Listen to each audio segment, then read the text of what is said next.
ನಿಮ್ಮ ಪಠ್ಯದ 2ನೇ ಪದ್ಯ ಅಕ್ಕಿ ಹಾರುತ್ತಿದೆ ನೋಡುವಿರ. ಅಕ್ಕಿ ಹಾರುತ್ತಿದೆ ನೋಡುವಿರ ಪದ್ಯವನ್ನು ಬರೆದವರು ದ.ರಾ ಬೇಂದ್ರೆಯವರು.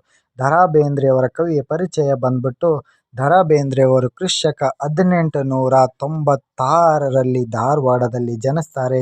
ಇವರ ಪೂರ್ಣ ಹೆಸರು ದತ್ತಾತ್ರೇಯ ರಾಮಚಂದ್ರ ಬೇಂದ್ರೆಯವರು. ಇವರು ಅಂಬಿಕ ತನಯ ದತ್ತ ಎಂಬ ಕಾವ್ಯನಾಮದಿಂದ ಪ್ರಸಿದ್ಧಿಯನ್ನು ಪಡೆದವರು.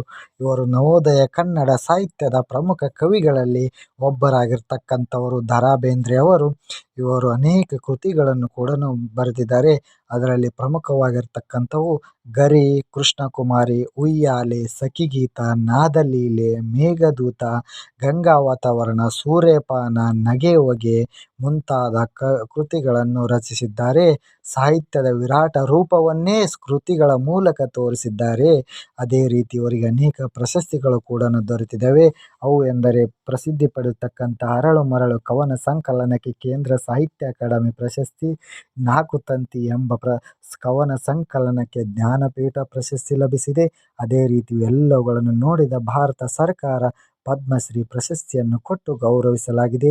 ಅದೇ ರೀತಿ 1943ರಲ್ಲಿ ನಡೆತಕ್ಕಂಥ ಶಿವಮೊಗ್ಗದಲ್ಲಿ ಕನ್ನಡ ಸಾಹಿತ್ಯ ಸಮ್ಮೇಳನದ 27ನೇ ಅಧ್ಯಕ್ಷರಾಗಿ ಆಯ್ಕೆಯಾಗಿ ಕೂಡ ಗೌರವವನ್ನು ಸಲ್ಲಿಸಿದ್ದಾರೆ, ಸೇವೆಯನ್ನು ಕೂಡ ಸಲ್ಲಿಸ್ತಾರೆ.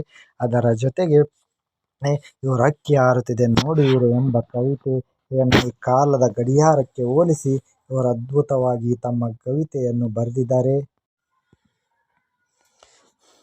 ಅಕ್ಕಿ ಹಾರುತ್ತಿದೆ ನೋಡುವಿರ ಪದ್ಯದ ಸಾರಾಂಶವನ್ನು ನೋಡ್ತಾ ಹೋಗೋಣ. ಇವಾಗ ಕಾಲ ನಿಂತ ನೀರಲ್ಲ, ಅದು ಸದಾ ಹರಿಯುತ್ತಿರುವ ನದಿಯಂತೆ. ಇದರ ಮುಖ್ಯವಾಗಿರ್ತಕ್ಕಂಥ ಟೈಟಲ್ ಏನಪ್ಪ ಅಂತಂದರೆ, ಚಲನಶೀಲ ಜೀವಂತಿಕೆ ಗುಣ ನಿಸರ್ಗದ ಹೊಂದಾಣಿಕೆ ಅಂತ ಕಾಲವನ್ನು ಉರುಳುತ್ತಾ ಅದಕ್ಕೆ ತಡೆ ಎಂಬುವುದೇ ಇಲ್ಲ. ಎಂಥ ಪ್ರಭಾವಶಾಲಿಯಾದರೂ ನಿಸರ್ಗದತ್ತ ಕಾಲಚಕ್ರ ಎದುರಿನಲ್ಲಿ ತಲೆ ಬಾಗಲೇಬೇಕು. ಅದಕ್ಕೆ ಹೊಸದಾಗಿ ಹೊಂದಿಕೊಳ್ಳುವ ಕಾಲದಲ್ಲಿ ನಡೆದ ಪ್ರತಿಯೊಂದು ಘಟನೆಯು ಉರುಳಿದಂತೆ ಇತಿಹಾಸವಾಗುತ್ತಾ ಹೋಗ್ತಾ ಇದೆ.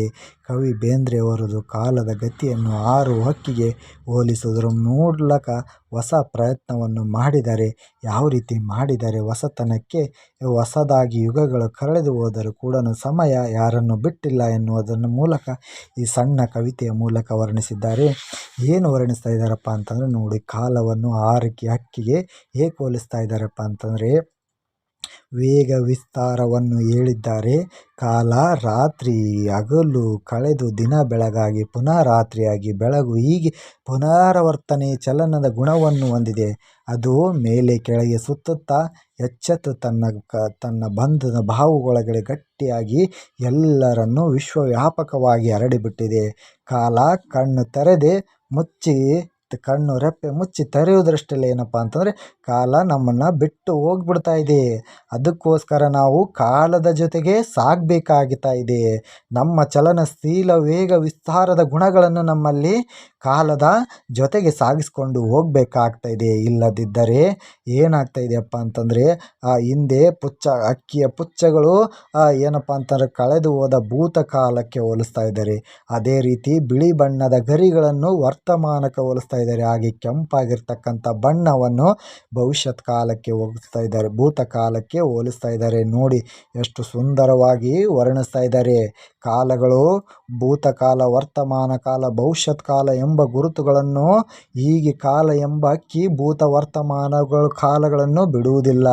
ಗುರುತುಗಳನ್ನು ಮೂಡಿಸುತ್ತಾ ಹಾರಿ ಹೋಗ್ತಾ ಇದೆ. ಕಾಲ ಯಾರನ್ನು ಜೊತೆಗೆ ಕರೆದುಕೊಂಡು ಹೋಗ್ತಾ ಇಲ್ಲ.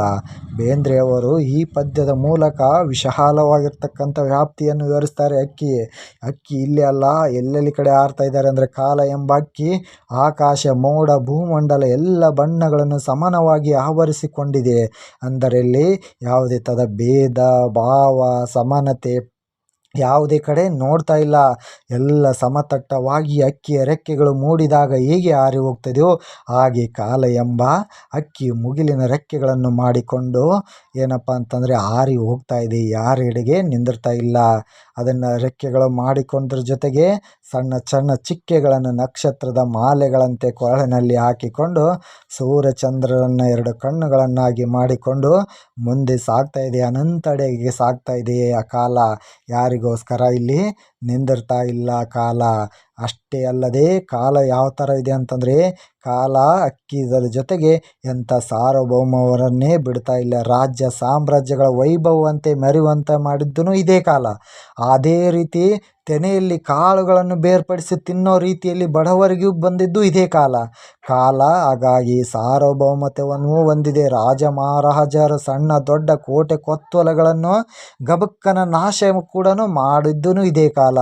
ವಿಶ್ವದ ಎಲ್ಲ ಭಾಗಗಳನ್ನು ಒಂದೇ ಸಲ ವೈಭವಂತೆ ಮೆರೆಯುವಂತೆ ಮಾಡಿದ್ದೂ ಇದೇ ಕಾಲ.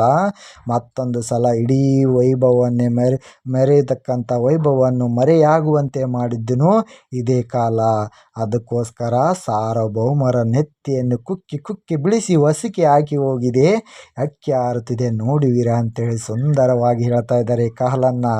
ಇದೇ ರೀತಿ ಏನಪ್ಪ ಅಂತಂದರೆ ಬೇಂದ್ರೆ ಅವರು ಸುಮ್ಮನೆ ಬಿಡದೆ ಮತ್ತೆ ಮುಂದೆ ಹೋಗಿ ಏನು ಹೇಳ್ತಾರೆ ಅಂತಂದರೆ, ಯುಗಗಳು ಕಳೆದರೂ ಕೂಡ ಹಣೆ ಬರದ ಬಗ್ಗೆ ಹೇಳಕತ್ತಾರೆ. ಎಷ್ಟು ಯುಗಗಳು ಕಳೆದು ಹೋದರೂ ಹಣೆ ಬಾರದ ಚರಿತ್ರೆಯನ್ನು ಅಳಿಸಿ ಹಾಕಿ ಹೊಸತನದವನ್ನು ಹೊಸ ಹಣೆ ಬಾರವನ್ನು ಬರೆದು ಬದಲಾವಣೆ ಒಳ್ಳೆ ಭಾಗ್ಯವನ್ನು ತೆರೆದುಕೊಟ್ಟಿದೆ. ಹಾಗೆ ರೆಕ್ಕೆ ಬೀಸುತ್ತಾ ಮೇಲಕ್ಕೆ ಹಾರುತ್ತಾ ಚೇತನದ ಶಕ್ತಿಯನ್ನು ನೀಡ್ತಾ ಇದೆ. ಅದೇ ರೀತಿ ಹೊಸ ಕಾಲದ ಹಸುಮಕ್ಕಳನ್ನು ಅರಸಿ ಕೈ ಮಾಡಿ ಕರಿತಾ ಇದೆ ಅಕ್ಕಿ. ಅದಕ್ಕೆ ಕರಿತಾ ಇದೆಯಪ್ಪ ಅಂತಂದರೆ, ಕಾಲ ಚಲನ ಸಿಗ್ತೆ, ಹಳೆ ಮಂದಿ ಹೋಗಲಿ ಹೊಸ ಮಂದಿ ಬರಲಿ, ಹೊಸ ಪ್ರಪಂಚವಾಗಲಿ, ಭೌತಿಕ ಲಕ್ಷಣಗಳು ವೈಜ್ಞಾನಿಕಗಳಿಂದ ಬಹಳ ಪ್ರಪಂಚದಲ್ಲಿ ಮುಂದೆ ಸಾಗ್ತಾ ಇದೆ. ಬಹಳ ಹಿಂದೆ ಇದ್ದಂಥ ಕಾಲ ಈಗವಾಗ ಏನಪ್ಪ ಅಂತಂದರೆ, ಭೂಮಿಯಿಂದ ಆಕಾಶದೆಡೆಗೆ ಹಾರ್ತಾ ಇದ್ದಾನೆ ಮನುಷ್ಯ.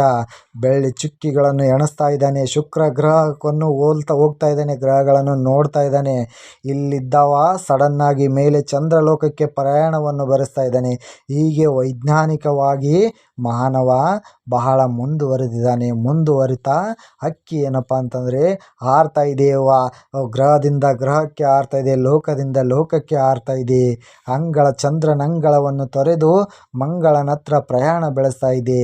ಹೀಗೆ ವೈಜ್ಞಾನಿಕ ರೆಕ್ಕೆಗಳನ್ನು ಬಳಸಿಕೊಂಡು ಅಕ್ಕಿ ಹಾರ್ತಾ ಇದೆ. ವೈಜ್ಞಾನಿಕವಾಗಿ ಭಾರತೀಯರು ಆ ಮಂಗಳನ ಅಂಗಳಕ್ಕೆ ಹೋಗಿ ಸಂಶೋಧನೆ ಮಾಡುವಂಥ ಪರೋಕ್ಷವನ್ನು ಕೂಡ ಇದೇ ಕಾಲ ನಿರ್ಮಾಣ ಮಾಡಿಕೊಡ್ತಾ ಇದೆ. ಅದಕ್ಕೋಸ್ಕರ ಬೇಂದ್ರೆಯವರು ಕಾಲ ಎಂಬುದು ತನ್ನ ಬಾಹುಬಲದ ಶಕ್ತಿ ರಹಸ್ಯವನ್ನು ತೋರಿಸ್ತಾ ಇದ್ದಾರೆ. ಈ ತಂತ್ರಜ್ಞಾನದ ದಿಕ್ಕಿನೆಡೆಗೆ ಮುಟ್ಟಿಸಿ ಸೊಕ್ಕನ್ನು ಅಡಗಿಸಿ ಎಲ್ಲರ ಮನವನ್ನು ಕುಕ್ಕಿಸುವಂತೆ ಅಕ್ಕಿ ಹಾರ್ತಾ ಇದೆ. ಯಾರೆಡೆಗೆ ನಿಂದಿರ್ತಾ ಇಲ್ಲ. ಎಂಥ ಸಾಮ್ರಾಜ್ಯವನ್ನು ಕಟ್ಟಿದ್ದೀನಿ ನಾನು, ಜಗತ್ತಿನ ಒಡೆಯನಿದ್ದೀನಿ ಅಂತಂದ್ರೂ ಯಾರಿಗೋಸ್ಕರ ಕಾಯ್ತಾ ಇಲ್ಲ.